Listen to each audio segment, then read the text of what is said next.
Dugang 8 ka mga kaso sa nagpositibo sa COVID-19 natala sa dakbayan sa Talisay. 5 hinuon ang nadugang sa mga recoveries nga natala. Si Chilo Valiana sa report. Sa social media post sa Talisay City PIO, gipahibaw ang dugang 8 ka mga nagpositibo sa COVID-19.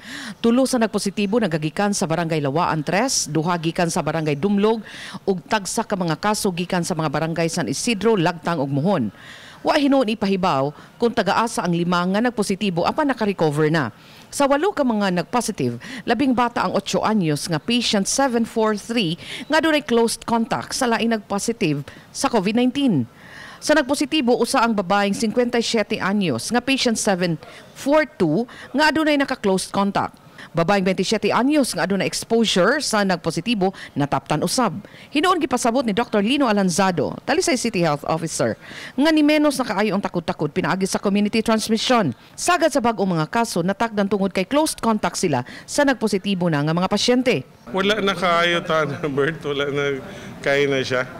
Mostly kanabit ang mga families nga naay ni positive isa, naay mo positive sunod ana.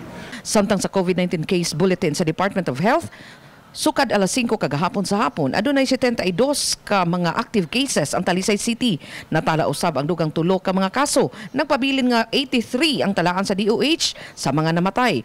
Samtang moabot na sa 810 ang confirmed cases sa COVID-19. Hinuon gipugngan pa ni Mayor Samsam Gulyas ang pagpagawa sa updated nga talaan sa mga namatay hangtod nga masud kini sa COVID-19 case bulletin sa DOH 7. As I said again, while we have 52 active cases, we remain vigilant in what we have to do to keep this in check. Uban ni Renante Quiñones, Chelo Valiena, Balitang Bista.